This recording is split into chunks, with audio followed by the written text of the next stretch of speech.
Dear Ishwarji, at what specific point during meditation should one commence bhajan, and is covering eyes and ears necessary? Love and regards.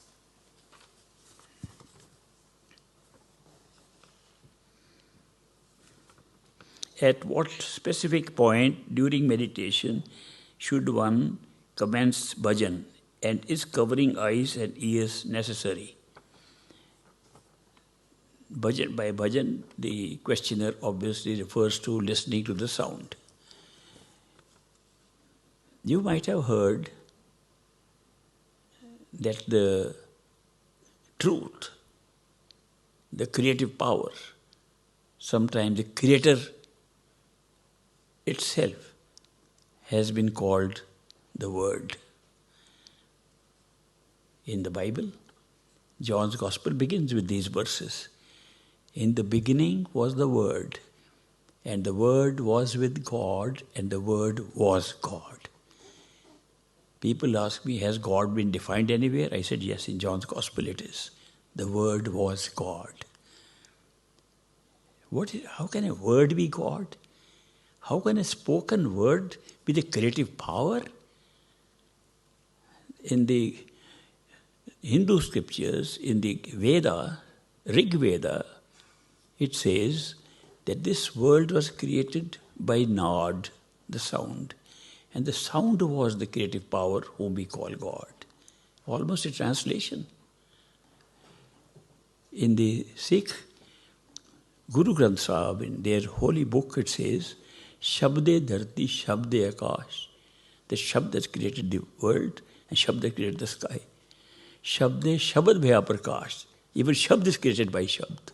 Same Shabd, word, sound. Why are these expressions being used to describe the very creative power? Of course, if you look in the dictionary or ask the people the meaning, I looked up the Columbian English Dictionary, what the word means with W capital, it said the Bible. A book. Obviously, no matter how holy a book is, it's not a creative power that created the whole world. It's a record of teachings of masters and their disciples.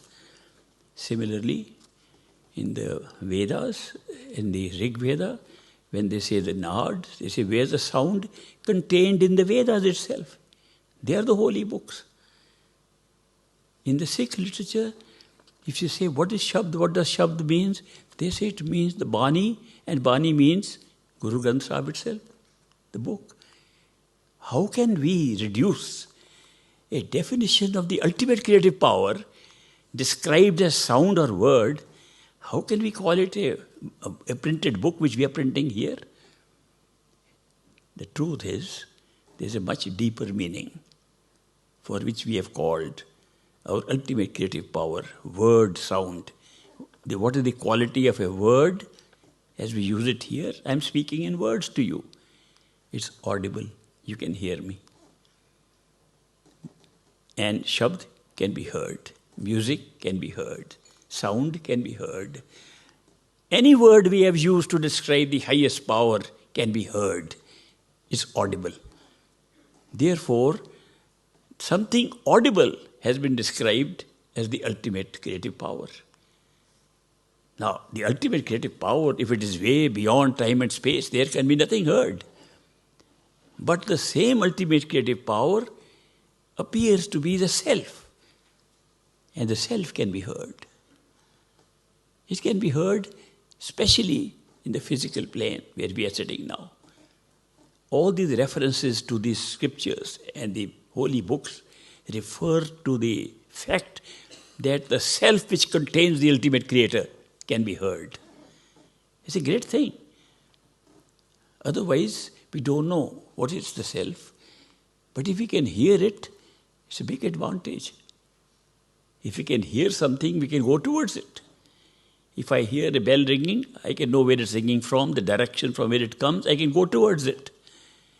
Therefore, if there is a sound coming, a word coming from the self, it can be heard. It's a very advantageous thing to go towards it. That is why this particular kind of meditational techniques by which you can go faster to your own self has been called Surt Shabd Yoga. That means Surt, your attention, can be placed on the sound that comes from the self, and you will realize and become one with the ultimate self, which is yourself. So that is why these expressions have been used. So the questioner has asked, at what point in time in meditation we should start listening to the sound, which they also call bhajan. When do we start bhajan? The reference is because in most cases we start by creating our own sound. Till we can hear the sound of the self, we create our own sound by uttering words, chanting. You see how singing and chanting become so important in all religious rituals. That is because the sound is so important. We create sounds in order to see the benefit of sound. But the greatest sound that we can really take advantage of comes from within. And the sound can come from within if you sit at the third eye center even for a short while. You can hear your own sound of the self. But if your attention is scattered, you don't hear it. To start with, we start using our own sound of the mind in order to attract the sound of the self. The sound of the mind is always expressed in words. Mind speaks in words. Mind thoughts are in words. When mind thinks, it is creating a sound in the head. That sound can also be transferred to the tongue. When we speak, it's the mind giving us the words to speak and the tongue speaks them out. Supposing tongue does not speak, we close our tongue and don't let the tongue participate in it, the mind will speak.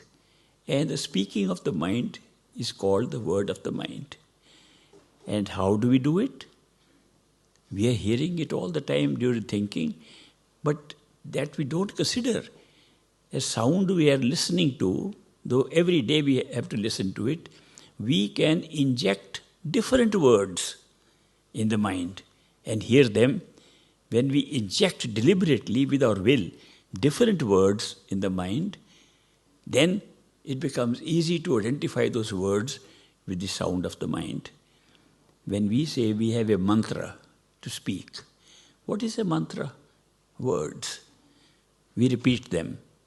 By repeating them, it becomes an injected word in the mind. Mantra spoken with the tongue has no value. Mantra spoken with the mind has value, it pulls you inside. So that is why the proper way to repeat words or do Simran is to do it with the mind. An Indian mystic, well known, Kabir. Kabir says, Mala to karme phire. I'll translate it for you. Mala to karme phire, jeeb phire mukh mai, manwa to chahun desh phire, ye to Simran nahi. That if you want to do Simran repetition, and you're holding the beads in your hand, and you're thinking of the whole world, the mind is going all around the world, do not think this is a Simran or repetition that will help you. The repetition should be with the mind. So that's the first step. But if you do repetition with the mind is working at the same place as the soul. Soul is giving it power and life for the mind to work. Eventually, the sound of the soul comes superseding the word that you are creating with your mantra. And when that comes, it is not necessary to use the words of the mind. So the answer to the question is, when should we start? You should start when the sound becomes sufficiently loud, coming from the self, from the center, not from the sides. When that becomes strong enough for you to listen and enjoy, stop meditation, stop other meditation, stop repeating words, stop Simran, not necessary. Don't need to do both things. If the sound becomes weak, restart your meditation by repeating words. So the mantra we have, or the Simran we are taught to repeat, use it to reach the sound of the soul. Now when we try to listen to a sound inside, Sounds come from many areas. We can block the outside sounds by covering our ears. We can block the outside light by covering our eyes. We can do this. We can sit in a very dark room. We can sit in a quiet room. All these are helpful things. But if you practice and you can start listening to the sound, you will be able to hear the sound all the time. It's not being created from somewhere, it's your sound. It's the sound of the self. When the self sound can be heard all the time, you don't need to close the ears or even close your eyes. The sound can be heard all the time after little practice. And that sound, when you give attention to that sound, you'll be pulled in and have higher experiences. So that is why it's a very important thing. So the answer to the question is, you should continue to develop the sound of the mind by repeating the Simran or words till the sound becomes loud enough to hold your attention. And stay on the sound, forget the words, unless the sound becomes weak, then start the words again.